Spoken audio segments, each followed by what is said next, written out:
예, 안녕하십니까. 경북대학교 철학과의 방인입니다. 멀리서 배우시느라고 수고 많으셨죠? 정신 다 드셨습니까? 비교해서 공양이라고 하는데, 공양 받으셨습니다. 사실 이제 제가 뭐 이렇게 여러분들 뵈니까 이렇게 낮이 입으신 분들이 별로 없어요. 다 제 탓인 것 같습니다. 제가 원래는 저도 불교학 연구에서 한때는 활동을 했었습니다. 그러다가 이걸 거의 활동을 안 하다 보니까 제가 거기 스스로 물러나왔죠. 오늘 그래서 또 다시 또 불교학 연구회하고 이렇게 인연을 맺게 돼서 정말 저 자신 매우 감사하게 생각하고요. 제가 이제 오늘 그 발표할 하수영 선생님의 그 논문을 제가 이제 약간 읽어봐야 사회를 볼 수 있을 것 같아가지고 읽어봤어요. 일단 논문이 이제 매우 치밀하게 쓰인 논문이고요. 여러분들 이제 보시면 여기 이 주제가 사리불에 대한 거잖아요. 사리불이 이제 사리푸트라니까 이 사리푸트라 하면 여러분들 너무나 잘 아시겠지만 석가모니 10대 제자 중에서도 제일 학식이 뛰어나고 아주 머리가 좋은 비상하신 분이잖아요. 이 위상하면은 원래 위상이라는 거 이제 토포스라고 하는데, 토포스라고 하면 이제 어떤 위치, 자리, 공간 내에서 위치, 자리 이런 얘기하는데, 이게 이제 토포스라는 게 이제 사실은 좀 문제가 됩니다. 수학에서는 이제 토폴로지라고 해가지고 이 토폴로지 자체가 매우 중요한 어떤 학문 분야거든요. 그래서 이제 이 사리푸트라가 원시불교에서 있었다면은 이 사리푸트라가 갖는 그 위상에 대해서 아무도 의심을 하지 않았을 것 같아요. 근데 이제 지금 법화경이니까 이 대승불교의 그 등장과 더불어 이 이제 위상에 대해서 조금 의심과 회의와 위상의 어떤 재배치 이런 것이 이루어지지 않는가 싶어요. 자, 여기 이제 우리가 이제 뭡니까? 지금 법화경이라든가 이런 이제 대승불교에서 보면은 부처님이 이제 설법하는데 부처의 그 10대 제자들이 갑자기 이렇게 싹 그 뒤로 퇴장하는 그런 모습들이 보이거든요.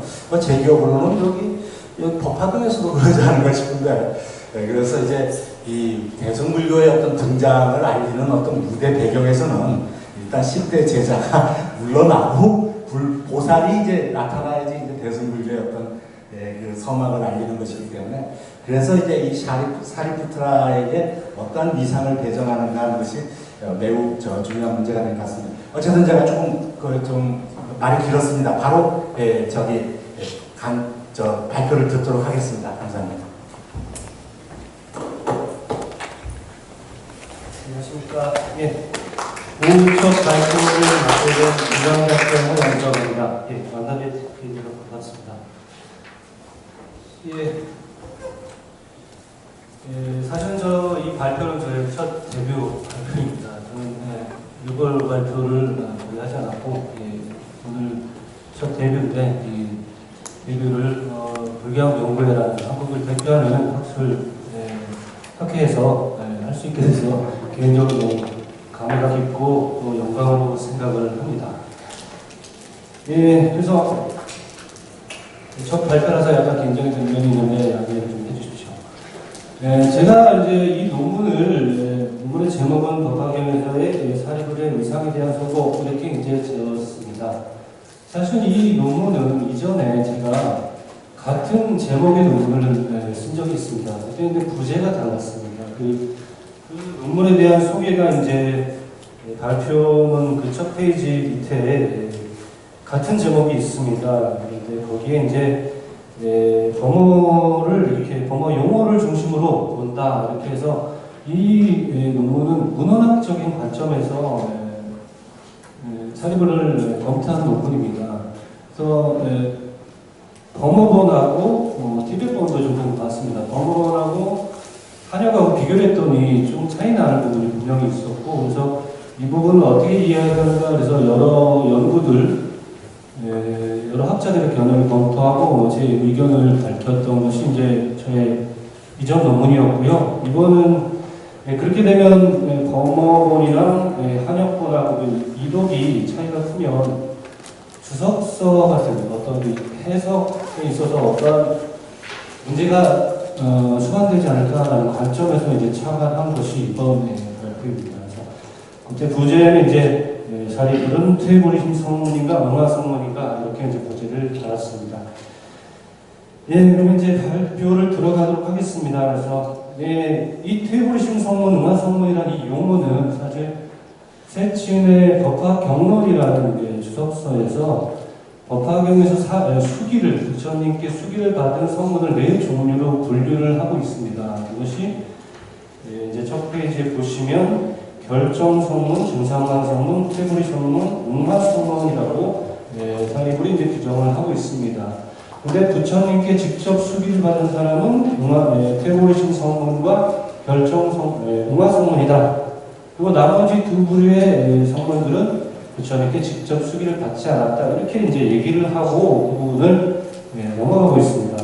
근데 문제는 이제 요 해석학적 틀을 세친이 제일 공을 했는데 여백이 남겨져 있게 됩니다. 어떤 얘기냐면 그럼 응화 성문이 누구에 해당하고 결정 성문은 누구에 해당하고 퇴보리 성문은 누구에 해당하고 이런 것들에 대한 언급은 법화 경론에는 남아있지 않은 걸로 이렇게 보입니다. 그래서 분명하게 이제 부처님이 사리불에게 수기를 주셨고 그렇기 때문에 사리불은 응화 성문 아니면 퇴보리 성문으로 분류를 할 수 있을 겁니다. 근데 이 글을 어떤 관점에서 볼 거냐 이 두 가지 해석이 모두 다 있다라는 겁니다.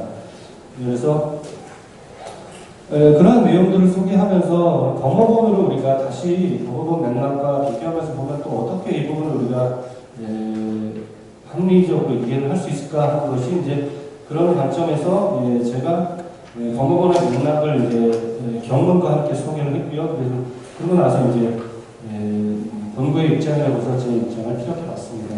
본 논문의 구성과 같은 방식으로 되어 있습니다. 그래서 바로 47페이지 가시면 세천의 이제 4종 성문선에 대한 인용문이 있는데요. 그 부분은 이제 제가 지금 구두로 말씀을 드렸습니다. 이 내용은 기본적으로 유가사지론의 4종 성문선이 있는데 그것을 계승한 것이다라는 것이 학자들의 견해입니다.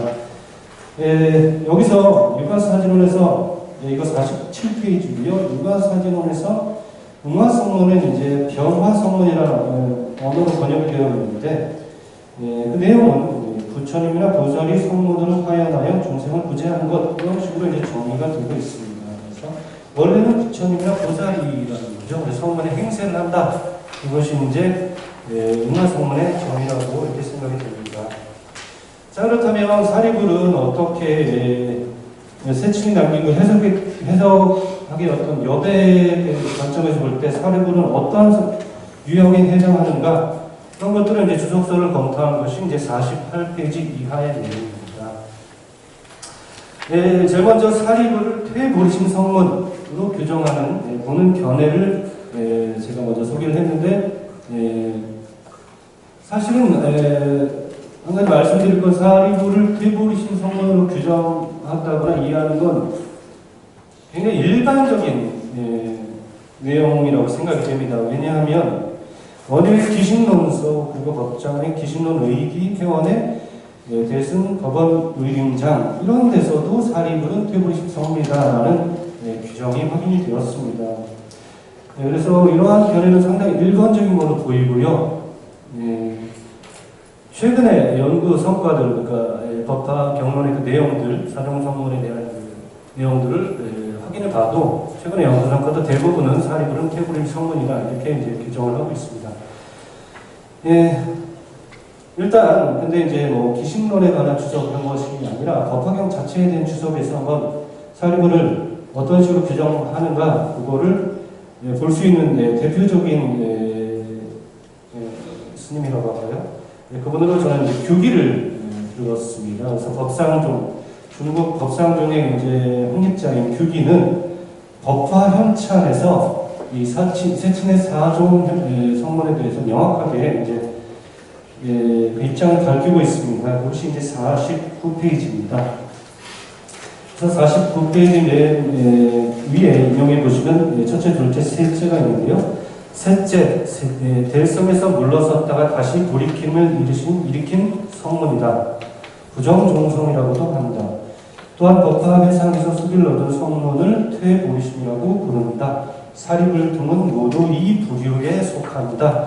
그래서 여기 보시면 어떤 그 해석학의 여백, 세치님이 안긴 그 해석학 틀의 그 여백을 규기가 확실하게 면밀하게 이것을 채우고 있다는 것을 알 수가 있습니다.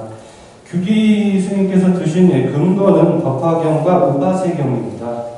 신지 49페이지 두 번째 인용인데요. 법화경에서 이르기를 사리불에게 구하노라 내가 옛적에 너에게 불도를 지원하도록 하였으나 너는 지금 모두 잊어버리고서 스스로 이미 멸도하였다고 생각하고 있다 라고 하였다. 이 구절이 법화경 비유품에 나오는 구절입니다. 제3비유품. 이 구절을 근거로 해서 과거에 옛적에 그러니까 전생이라고 할까요? 숙세에 불도로 너를 지도했다. 그렇지만 너는 지금 그걸 다 잊어버리고 스스로 멸도했다. 소승의 그 아라한가를 얻었다라고 생각하고 있는 것이다라고 이제 약간 훈계의 말씀을 하고 계십니다. 그 다음에 우바세경의 얘기는 사리불이 대승의 돌을 닦고 우바세경 얘기는 생략을 하도록 하겠습니다. 여기서 과거에 이제 도보살 수행을 하다가 보살 수행이 너무나 어렵다. 거린이 눈을 달라고 해서 그걸 줬더니 밟아버리고 그런 흉하고 냄새난다고 해서 밟아버린 걸 보고 대승의 길이 너무 멀고 험하다고 해서 보리심에서 물러났다라는 내용인데 그런 내용이 있습니다. 그런 것들이 이제 사리불을 퇴보리심 성문을 보는 근거로서 얘기가 되고 있습니다. 자, 그렇게 해서 이제 규기는 사리불이 퇴보리심 성문이다라고 가르치고 있습니다. 그 다음에 50페이지 마지막 인용을 보시면 웅화성문이 누구인지에 대해서 밝히고 있습니다. 바로 그 인용문 메시지 웅화성문이다. 웅화는 진신은 아니다. 그래서 석대승론을 인용하면서 불은하 등이 이에 속한다라고 규정을 하고 있습니다. 그래서 규기는 확실히 사리불은 퇴보리심 성문이고 불은하는 웅화성문이다라고 규기는 분명하게 입장을 밝히고 있습니다. 한편 사리불을 웅화성문을 보는 견해도 있는 것 같습니다. 왜냐하면 이제 규기가 사리불을 퇴보리심 성문으로 규정한 이유는 그 이전에 어떤 사람이 51페이지입니다.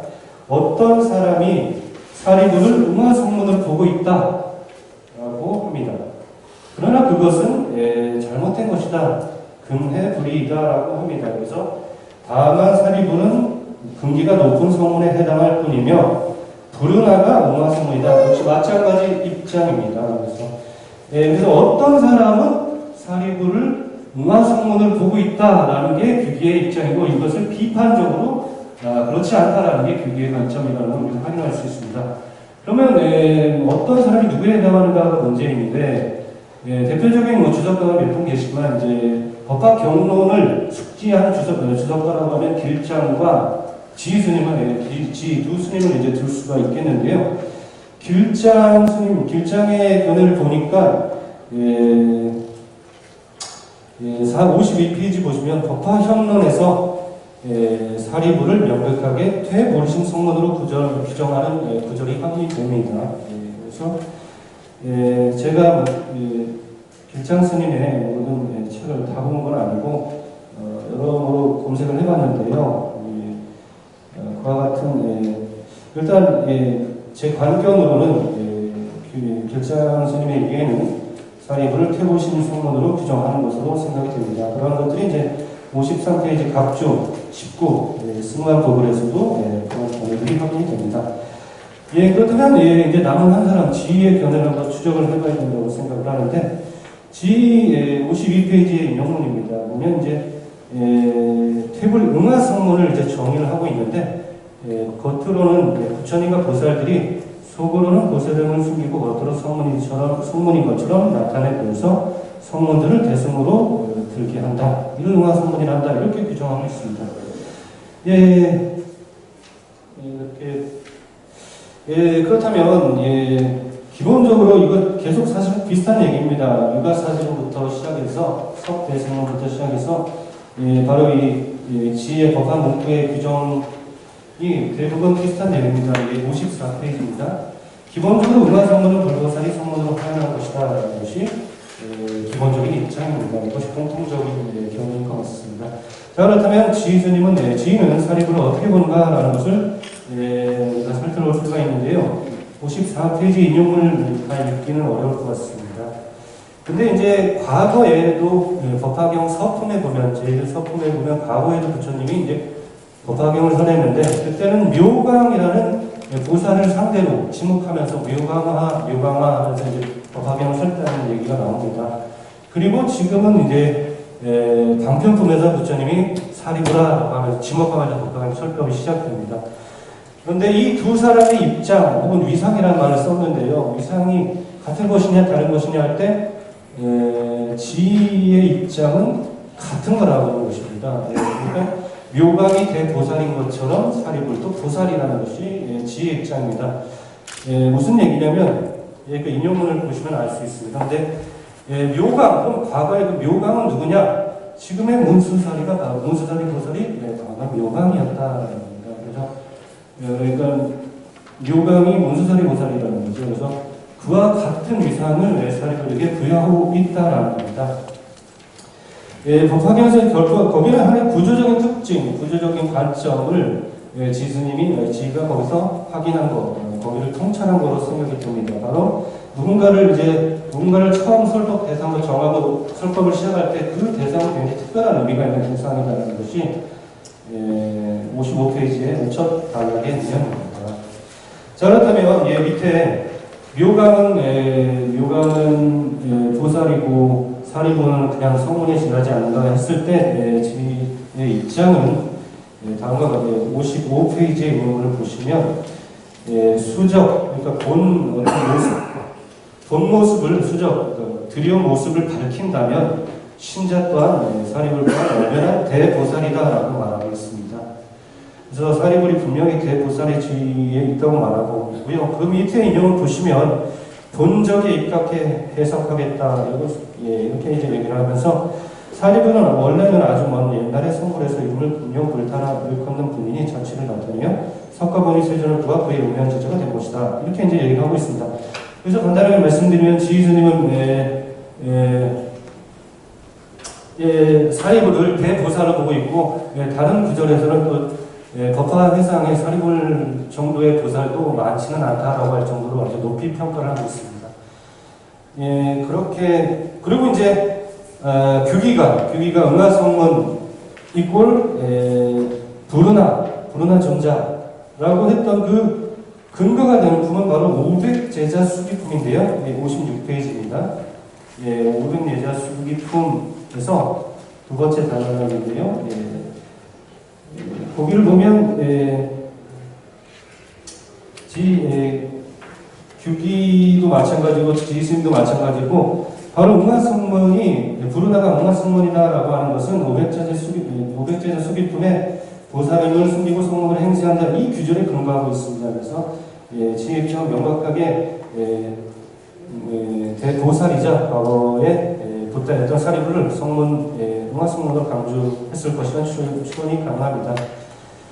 여러분 문헌학적인 검토로 넘어가겠습니다. 문헌학적인 검토를 제가 비유품 경문을 편의상 ABC로 나눴는데요. 경문 A입니다. 57페이지 경문 A는 간단하게 말씀드리면 사리불이 아주 먼 과거로부터 무상 정등각을 위해 교화를 받은 보살이라는 것이 경문 A의 주요 내용입니다. 경문 B를 보시겠습니다. 경문 B의 이독이 이제 여기서 확인이 많이 되는 부분인데요. 범어본의 특징이 있습니다. 첫째, 사리불이 부처님의 교화에 다시 참여하게 된 이유를 보디사트바 삼만트리타 보디사트바 라하스야 이 두 이유로 부처님의 교화에 참여했다. 그것이 범어본의 특징입니다. 그리고 세 번째 이유가 중요한데요. 그런데 자신이 과거에 보살이었다는 중대한 사실을 망각하게 된 계기는 보디사트바 아디슈다나라 보살의 가지다라는 것입니다. 그래서 의도적으로 그의 기억이 지워졌다라는 것이 여기에 이제 확인됩니다. 그래서 문화학적인 검토는 정법화경, 모법화경을 들었는데요.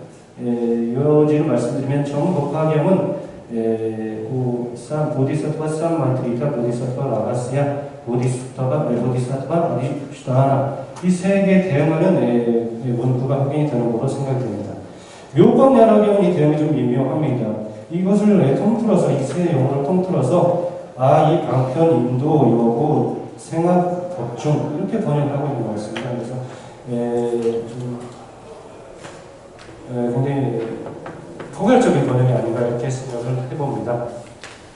그래서 60페이지 이후로는 이제 법문 B가 이제 문제가 되는 부분이라 그 부분에 대해서 여러 견해를 검토했습니다. 그 부분은 좀 넘어가도록 하고요. 63페이지에 아까 이제 보디사트바 라하스야 보살의 비밀 이 구절이 있었습니다.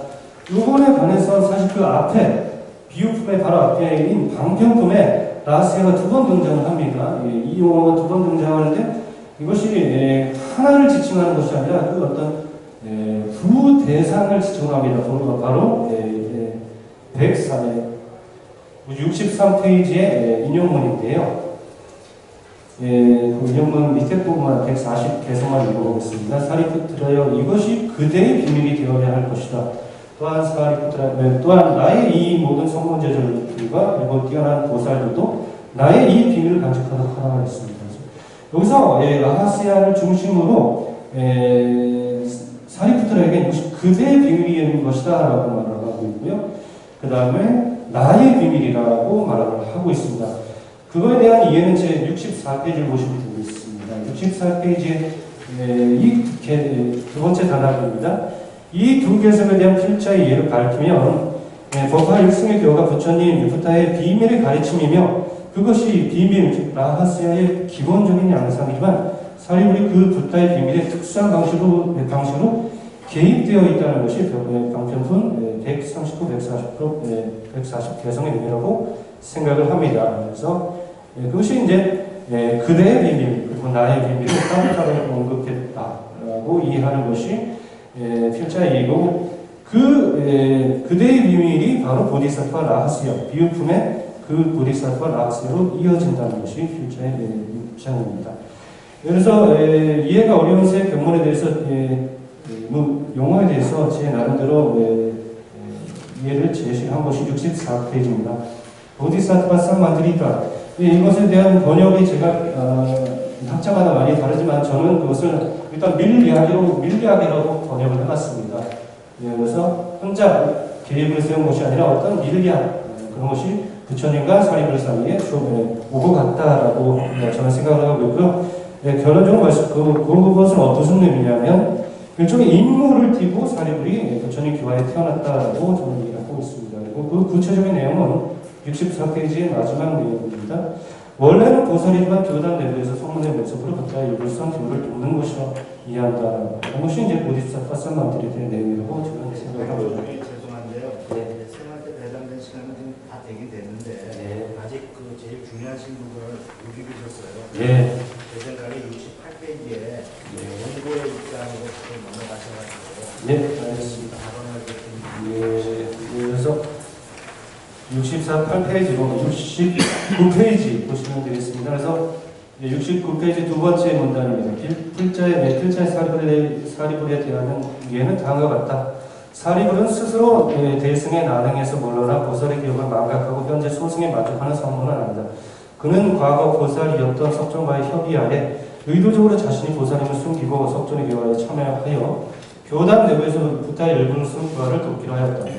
법원을 통해 본 비유품의 해당 경문에 접근한다면 그의 보살로서의 기억은 우연히 상실된 것이 아니라 아디슈타나에 의해서 의도적으로 제거된 것이 분명하다. 따라서 보살의 기억을 스스로 망각한 것이 아니라 그것이 일련의 계획하에 의도적으로 제거되었다면 이를 퇴보리심 속문으로 규정하기는 어려운 것으로 생각이 된다.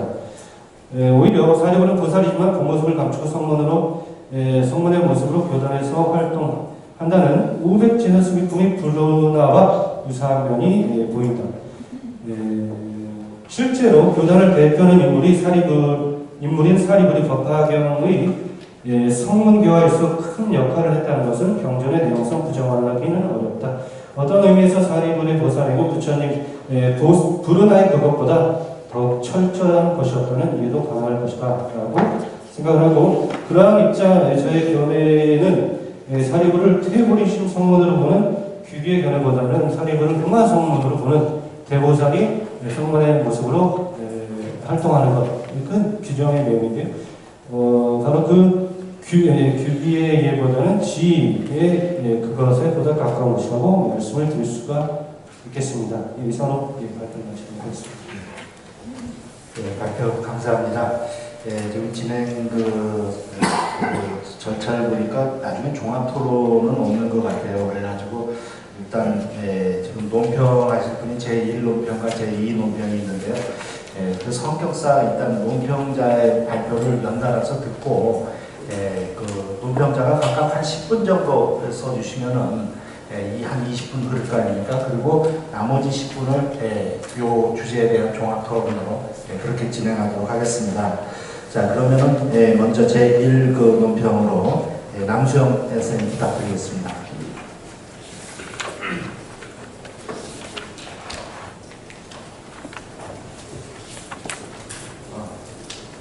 네, 75페이지입니다. 읽도록 하겠습니다. 본론은 법화경에 등장하는 사리불의 위상을 살펴보기 위한 것이다. 법화경은 일불승 사상을 바탕으로 해서 성문, 영각, 보살 등 일체 중생의 성불을 주장하는 경전입니다.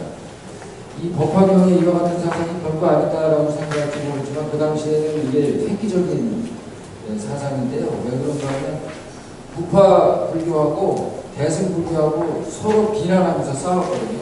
그래서 부파 불교 입장에서는 대승 교도들은 사기꾼들입니다. 전부 이제 가짜 경전 들고 와가지고 불소리라고 하는 사람들이고, 대승 교도들의 입장에서 보자면 소승 교도들은 자기심이 부족한 째째한 인물들이기 때문에 소승이라고 얘기를 하면서 서로 이제 비난하는 그런 과정에서 법화경이 나타나서 모든 가르침은 성불을 위한 것이고 그렇게 인도하는 것이다 라고 얘기를 해서 조화를 시도하는 그런 경우입니다.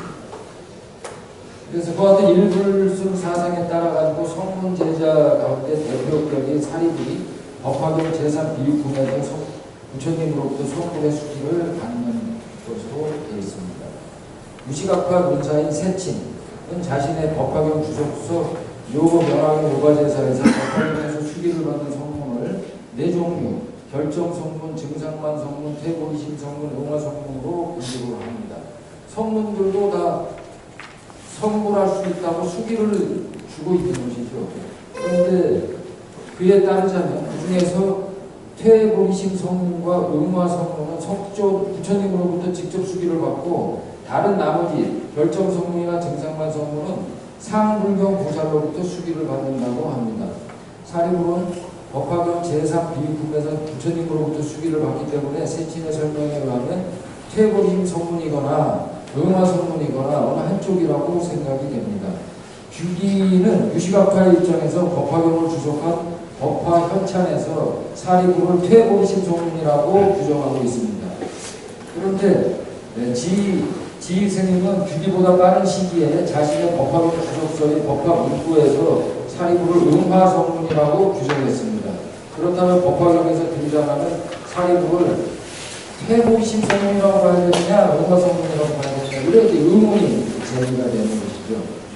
지금 이제 우리 하영수 선생님은 그와 같은 의문을 법화경 제3 비유품의 경우를 문헌학적으로 번번을 검토해서 사리불이 응화 성문이라고 하는 추정을 도출해 내고 있습니다.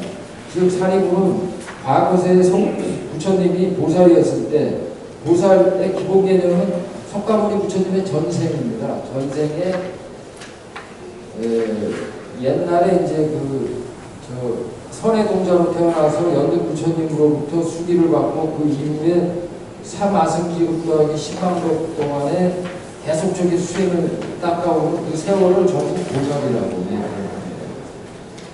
이게 이제 보살의 기본 개념이고요. 거기서부터 이제 보살 개념이 조금씩 바뀌어서 대승교 성불의 서원을 세운 사람은 다 보살이라고 하거나, 혹은 안세보살이나 이런 대보살들도 나타나게 됩니다. 즉 사리불은 과거세 이 석가모니 부처님이 보살이었을 때 이 석가모니 부처님으로부터 법화의 법문으로 교화를 받은 후에 성문교단에서 보살인 것을 감추고서 성문으로 행세하면서 부처님의 일불수 교화를 돕겠다라고 밀약 사만트리타 원래 의미는 계획이죠. 이것을 이제 석가모니 부처님하고 논의를 했고 그것을 철저히 비밀리에 추진하기로 했고 이것이 바로 이제 이 사리불이 이 법화 회상에 참석하게 된 이유다. 그리고 그것을 효과적으로 실행하기 위해서 당시 보살이었던 부처님이 사리불에게 가지력, 힘을 발휘해서 사리불이 자신의 기억을 모두 잊도록 만들었다. 그리고 결과적으로 자신이 보살임을 망각한 사리불에 대한 수기를 시작으로 해서 영산회상의 모든 성분들이 수기를 받음으로써 부처님의 성문교화라고 하는 일련의 계획이 성공적으로 완수되었다라고 하는 그래서 이와 같은 분석으로부터 법화경에 등장하는 사리불은 응화성문이라는 것을 알 수 있다라고 발표자는 추정하고 있습니다. 2번 법화경은 일불승 사상에 따라서 성문 영락 보살이 모두 부처님의 방편임을 밝힘으로써 소승대승의 다툼을 완화함과 동시에 일체 중생이 모두 성불할 수 있음을 선언한 중요한 대승 경전입니다. 본 논문은 그와 같은 법화경에 의해 새로운 관점을 제시한다는 점에서 중요하다고 생각이 됩니다. 그런데 다음과 같은 점에서는 의문이 제기가 됩니다. 발표자가 각주의 첫문에서 밝히듯이 이 논문은 발표자의 이전 논문 법화경에서의 사리불 미상에 대한 소고, 제3비유통의 보디사트바 사만트리타, 보디사트바 라하스야, 보디사트바 아디스타나를 중심으로 라고 하는 논문의 후속편이고 특히 본 논문의 제3장은 이 논문을 요약 정리한 것입니다. 그런데 보통 자신이 발표한 논문의 후속 논문을 작성할 때는 서문에서 그 논문을 대략적으로 소개를 하고 이 소개를 바탕으로 해서 후속 논문을 시작하는 것이 보통인데 이 논문은 그런 형태가 아니고요. 이전의 논문 요약은 후속 논문의 본 논문의 중심 위치 제3장에다가 갖다 놨습니다. 그런데 본 논문의 제3장은 논문에서 중심적인 위치를 차지할 뿐만 아니라 그 분량도 가장 많습니다. 본 논문의 이와 같은 체제 때문에 본 논문의 독창성과 본 논문이 왜 필요한가 하는 의문이 제기가 되는 것이 아니냐 혹은 이게 이전 논문의 중복이 아니냐 하는 그런 오해를 불러일으킵니다. 그러나 본 논문은 자기 표절이나 중복 게재는 아니라고 생각이 됩니다. 왜냐하면 본 논문은 이전 논문에서는 발견되지 않는 여러 주석서들, 한문 주석서들의 논의들을 포함하고 있기 때문이죠. 그럼에도 불구하고 본 논문이 중복 게재 펴풀이되는 거 아니냐 이런 것처럼 보이는 이유는 본 논문의 체제, 즉 제3장의 위치와 분량 때문이 아닌가 이렇게 생각이 됩니다. 그래서 논평자는 그와 같은 오해를 없애기 위해서 본 논문의 체제를 수정하면 좋지 않겠나 이런 생각을 해봤습니다. 그럼 어떻게 수정할 것인가? 제목은 법화경에서 사리불의 유상에 대한 여러 주석서, 중국 주석서, 한문 주석서의 검토로 바꾸고 일장 들어가는 말에서 본 논문이 이전 논문의 후속 논문이지만 이전 논문과는 달리 사리불의 유상을 법화경 한문 주석서를 중심으로 검토하겠다고 서술하고요. 그 다음에 2장, 3장, 4장은 그대로 가고 5장 본고의 입장 내전만 이렇게 하는데 본고의 입장은 이전 논문의 결론만을 가지고 지금 여기 들어가 있는 그 정도로만 가지고 서술해서 3장을 없애버리고 중복되는 부분을 대폭 없애면서 처음부터 본고의 입장에다가 5장에다가 각주를 달아서 이 5장이 이전 논문의 요약이다라고 하는 것을 표시해 주는 거죠. 이렇게 체제를 바꿨는데 또 불구하고 논문이 계속해서 중복 아닌가 이렇게 보인다면 그때는 다른 방법을 사용해서라도 논문이 그렇게 보여서는 안 된다라고 제안을 하고 싶습니다. 왜냐하면 그렇게 보인다고 하는 것은 굉장히 치밀하고 굉장히 그 전체적인 서술이 굉장히 짜임새 있게 못하는 거의 없을 정도로 굉장히 논문을 잘 작성을 하셨거든요.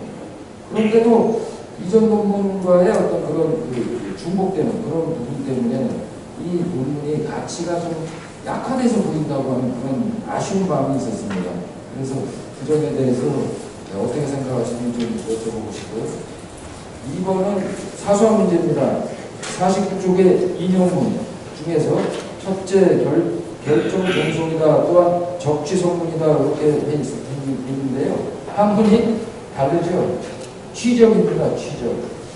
그러니까 정멸로 달려가는 성문들 열반만을 추구해가지고 가는 그러니까 결정 안에서 벗어나 생각하지 않는 그런 성문들을 결정한다고 얘기하는 것이다. 수정하시면 될 것 같아요. 논문 69쪽 따라서 보살의 이거 논문의 내용입니다. 보살의 기억을 스스로 망각하는 것이 아니라 이것이 일련의 계획하에 그러니까 당연히 보살의 그냥 늙어가지고 잊어버린 게 아니죠. 이것은 일련의 계획하에 의도적으로 부처님과의 약속하에서 기억을 없앤 것이기 때문에 이런 부분의 이야기는 불필요한 얘기가 아닌가 해서 지우고요.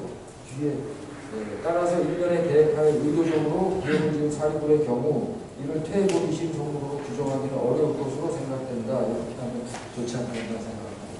예, 대단히 재미있는 분을 잘 읽었고요. 감사합니다. 감사합니다. 네, 논평 감사합니다.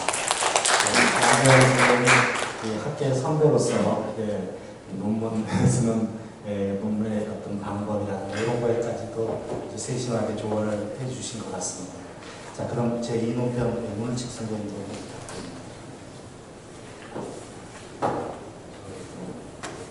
쓴 거에 맞겠습니다. 본 논문의 주제는 사리불이 크게 보이신 성문과 무마성문입니다. 그래서 이제 남성 선생님 얘기한 거 다르지 않습니다. 남자도 스스로고 무마성문 결론을 보면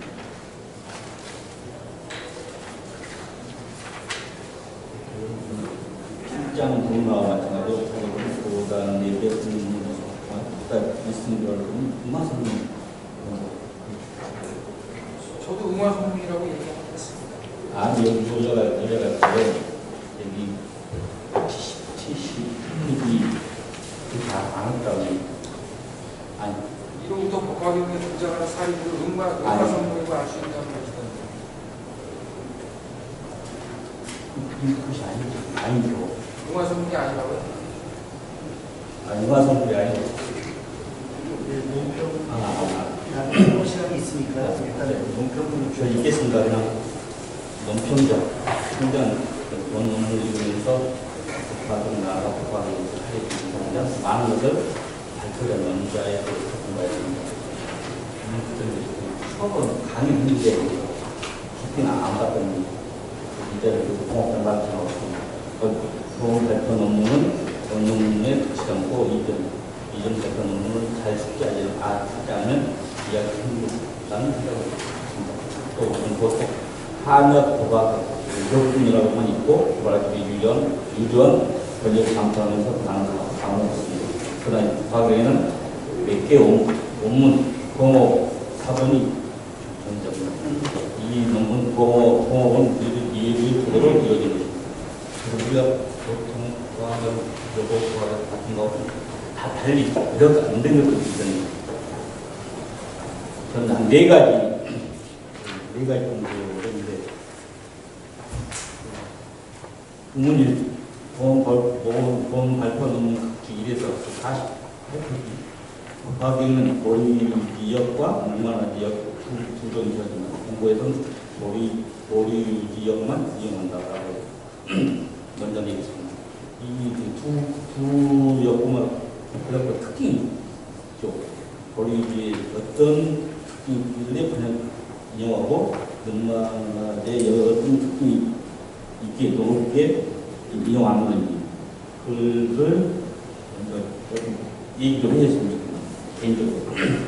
두 부분 논장 다음과 같이 59페이지입니다. 전체 공모는 부정문이 긍정으로 번역된 것으로 보입니다. 라고 공모의 내용은 한문에서 반대로 번역된다고 말했습니다. 그렇다면 공모의 내용과 번역된 내용은 완전히 다르게 표현된다고 할 수 있는데 그래도 번역권의 의도는 법무부의 의도와 충돌되지 않는지, 아니 충돌되는지 연재 개인적인 것입니다. 세 번째는 2번하고 연장선에서 2는 제2의 연장선에서 상평조업이라는 것에서는 공공의 세무과 직접적으로 대응하는 번역을 찾기 어렵다. 그리고 국가의 교화에 참여 이후로 언급된 보이사트가 썩 많다. 보이사트가 나았어요. 그런 대부분은 아이 방편, 인도, 여보, 생아복중이라는 문장을 걸고 구용은 방편으로 인도에 번역됐을 가능성이 있다. 그러나 사례비 조사로서 모두 다 모든 기업을 강화한 이유에 대해서는 말씀하시는 들리질 않아요. 마이크를 조금 더 갖다 대시든지 안 들리니까. 보디사트와 아디스타나에 관해서 대응하는 번역을 할 수 없다고 하셨습니다. 원자는 이렇게 아주 중요한 내용을 지금 그런 내용은 하역하면서 번역이 갖고 있음에도 번역을 변하지 않는다고 보는지 또 이런 방법의 내용이 모든 한역권에서는 번역되지 않아도 전체 문제는 지장이 없는지 그런 한역자가 그런 판단을 뭘 때문에 판단했는지 또 번역 안 하는지 그 의도를 개인적인 생각으로 보십니다. 네 번째는 현장 발표 논문의 요즘 사례비 해보이신 성문인가 문화성문인가라고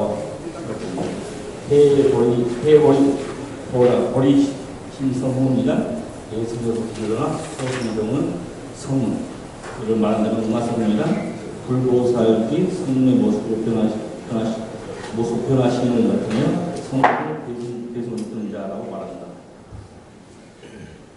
국가는 대승구조 문화인 척기문구인데 국가는 대표적인 문화성문으로 분화되고 있지만 설립은 해보이성문인지 문화성문인지 가려하지 않고 있기 때문에 이해된 논란이 후대의 논사를 확대하도록 생각하고 있습니다. 논자로 그런 한 사람이고 그래서 이런 논문을 썼었고요. 이런 사회구리 이상에 대한 민원이 일어나는 데는 이유가 있을 것입니다. 이해된 대답은 논자나 편자, 또 많은 학자들도 공부하거든요. 어떻게 생각하면 논자, 편자는 같은 자예요. 문화성문이라고 보겠습니다. 현재 논자의 지난번 논문 법학경에서 이 사례구리 이상에 대한 소고 를 읽고 다시 생각했습니다. 그리고 논란의 중심에는 안에서 번역된 내용, 곧 보이사트와 아디스타나 방편이라고 줍니다. 어떤 논자는 자신의 결의를 발표해서 하긴 했는데 다시 여기서부터 성리하게 두 논평과 들어왔습니다. 페이지 좀 보겠습니다. 네, 시간을 잘 지켜주셔서 감사합니다. 딱 한 10분 정도 지금 토론할 시간이 있습니다. 일단 그 발표자 하소영 선생님께서는요, 두 분의 논평자에 대한 그 질문을 논평자들 질문하신 게 있으니까 거기에 대해서 간략하게 일단 답변해 주시고 약간의 토론까지 좀 겸할 수 있는 시간이 있었으면 좋겠습니다.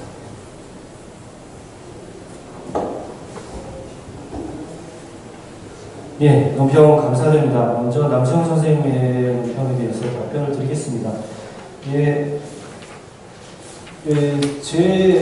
저에게는 이게 굉장히 도전적인 작업이었습니다. 저도 후속 논문을 쓰는 거는 처음이고 어떤 방식으로 써야 될까 고민을 많이 했습니다. 논문 체계를 일반적으로 서론에서 보통 후속 내용을 요약해서 들어가는 게 일반적이라고 저도 생각을 했는데, 다만 여기는 이제 제가 이렇게 쓴 거는 이 경문 인용을 안 하면, 경문 ABC 경문서가 나가는 그 인용하고 그걸 대조해서 그런 것들을 소개를 안 하면 이 내용이 전달이 안 될 것 같거든요. 그리고 그걸 인용을 해줘야 되는데, 그러면 서론에 인용이 너무 복잡하면 서론이 한 두세 페이지가 될 거고, 최소한이 그렇게 될 것 같고요. 그래서 처음에 서론을 넣어야 되겠다고 생각을 했는데, 그리고 이건 사실 중요한 거긴 한데 공부 입장이 중요한 거고 저는 이제 그거를 그 증거로 논거로서 제시를 했던 겁니다. 그래서 그게 너무 떨어져도 그러니까 서론으로 너무 가고 이렇게 분리가 돼도 다시 서론을 끄집어내면서 얘기를 하는 것도 좀 어떨까 해서 고민을 사실 많이 했던 부분입니다. 근데 역시 예, 굉장히 중요한 말씀을 해주셨다고 생각하고요. 그래서 친절하게 이렇게 논문의 책의 구성까지 이렇게 말씀을 해주셨습니다. 그래서 잘 참조를 해서 그리고 제가 이제 발표 논문이라는 걸 약간 의식을 해서 이렇게 또 한 면도 있습니다. 발표는 쭉 설명이 들어가야 되니까 서론했다가 다시 이렇게 왔다 갔다 하면 듣기에 불편하실 수 있다는 생각에서 그런 것도 좀 생각을 한 부분이 있습니다. 그래서 만약에 논문을 투각이 된다면 이 구성에 대해서 선생님 말씀 잘 제가 참고하고 반영해서 이렇게 진행하도록 하겠습니다. 좋은 말씀 감사드리고요. 그 다음에 그래서 우르식 선생님의 그 평에 대해서 답변을 드리면 첫 번째 그 도리류지역과 농담아제역은 제가 법학경로를 이렇게 연구하는 것은 아니고 그 일본의 오타케 스스무라는 사람이 이제 학자가 충실하게 번역을 해줬고 그 이제 학자가 기본적으로는 도리류지역을 적언으로 해서 농담아제를 선고하는 방식을 취하고 있어서 일단 그 방식에 따랐다고 말씀을 드리겠습니다. 그리고 두 번째 질문하신 거는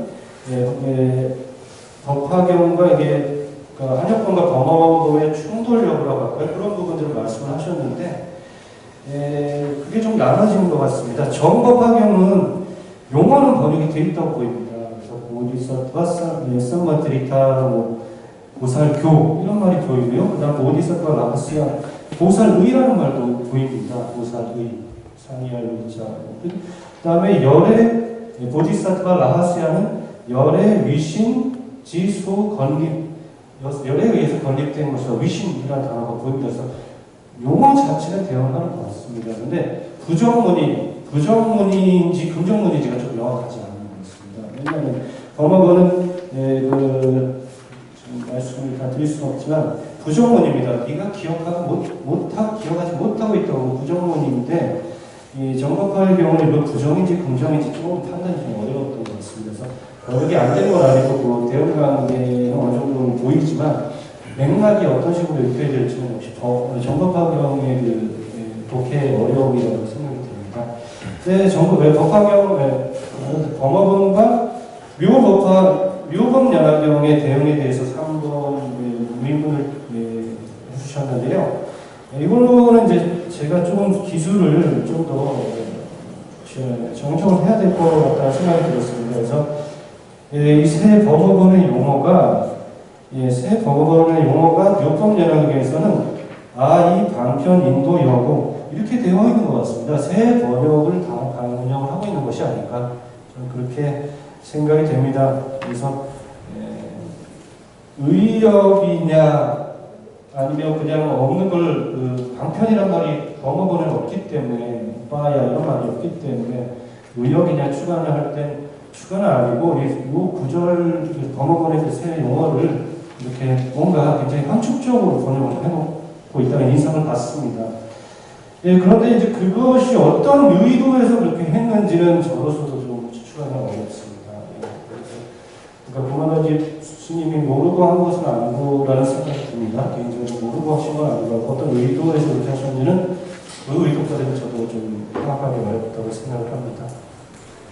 그 다음에 네 번째 보디사트와 아디슈타 보살의 가지, 가피 이 부분에 관해서 말씀을 하셨는데 저도 이 부분이 굉장히 중요한 부분입니다. 그러니까 사리불의 그 보살의 기억, 수행, 서원 이것이 의도적으로 제거됐다는 것을 나타내기 때문에 굉장히 중요한 말이라고 생각하고 그렇기 때문에 저는 그것을 사리불을 태고리신 성문을 보기 어렵다고 생각을 했습니다. 그런데 이것을 좀 더 명확하게 밝혀달라고 말씀하셨는데 그래서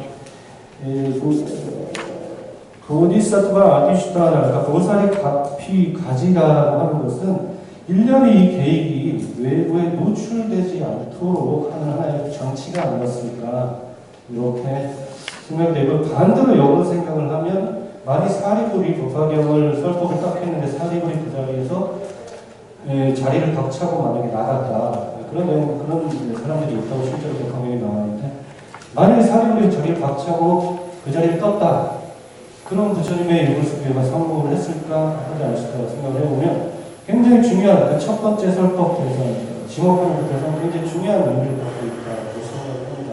그래서 그 중요함과 그 신중함 그런 것들이 이 보디사트와 아디슈다나에 담겨있는 것이 아닌가 생각을 합니다. 예. 예, 일단 발표자를 중심해서 논평자들의 참여 관련도 일단 했는데요. 시간이 이제 사실 항상 이런 사회를 보면 항상 쫓기다 보니까 이렇게 충분하게 이제 토론이 됐다는 느낌을 못 갖는 경우가 많습니다. 어쨌든 지금 1시 57분인데요. 일단 청중석에서 또 훌륭하신 견해를 가지신 분들이 얼마든지 많이 있을 수 있습니다. 그래서 일단은 청중석으로, 청중석에서 질문하실 분이 있으면 좀 질문을 해주셨으면 좋겠습니다. 예, 못이 조금 밝혀가 따로 질문할 게 많아가지고 이제 10분의 1로 두가지고 말씀을 드리겠습니다. 먼저 자기 소개를 좀 하시고요. 예, 앉아서 저는 조기불전연구원의 상임연구원으로 있는 황경환입니다. 예. 우선 이 법화경의 설명을 들으면서 두 원평을 하신 두 선생님께도 같이 드리는 말씀입니다. 무슨 말이냐면 법화경을 저는 저 자랑같이 말씀드리는 건 아니고 20대에서 30, 40대까지 오면서 법화경의 그 소개를 보면 완전 하이라이트가 25분에 나오는 관세음보살 구문품이고 기가 막힙니다. 그런데 이 역사성에 대해서 앞으로는 언급을 할 필요가 있습니다. 왜냐하면 25분의 관세음보살 구문품에 관세음보살이 나타나는데 세계 어느 불교의 문헌에도 서기 1세기 이전에 아발로티쇼아라고 하는 보살의 이름이 없습니다.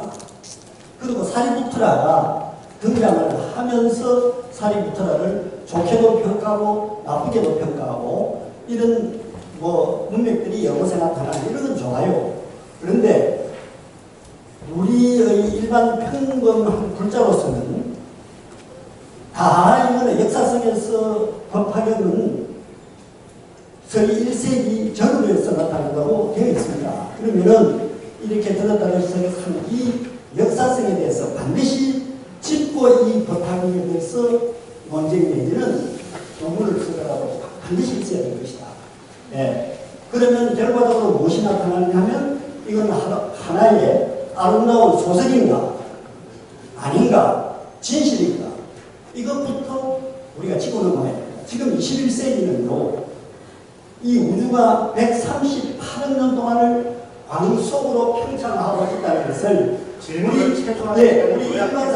우리 일반 사람들도 스펙트럼에 나타나는 적색 이동 현상을 보면 압니다. 그런데 이걸 역사성에 전혀 애매모호한 이런 부분들을 먼저 접근해서 여기에 대한 접근부터 먼저 필요한 다음에 해야 됩니다. 그렇지 않으면 뭐에 쏠리느냐 하면은 법화경은 신앙 종교로 빠져야 될 것입니다. 우리 안에 부처님이 그렇게도 간절하게 얘기하던 우리 마음속에 있는 엄청스러운 지혜를 밖으로 잡아내서 깨달음으로 갈 것입니다. 여기서부터가 문제가 되는 것입니다. 꼭 부탁드립니다. 요점을 간추려 주십니다. 끝나셨습니다. 예, 다 끝났어요. 감사합니다. 그러니까 역사성을 반드시 좀 짚고 넘어가달라는 얘기입니다. 이 주제에 해당된 시간은 사실 끝났기 때문에요. 조금 아쉬운 점이 있더라도 이렇게 해서 이 주제는 마무리하고 또 다음 순서로 또 넘어가야 되니까요. 그렇게 하겠습니다. 감사합니다.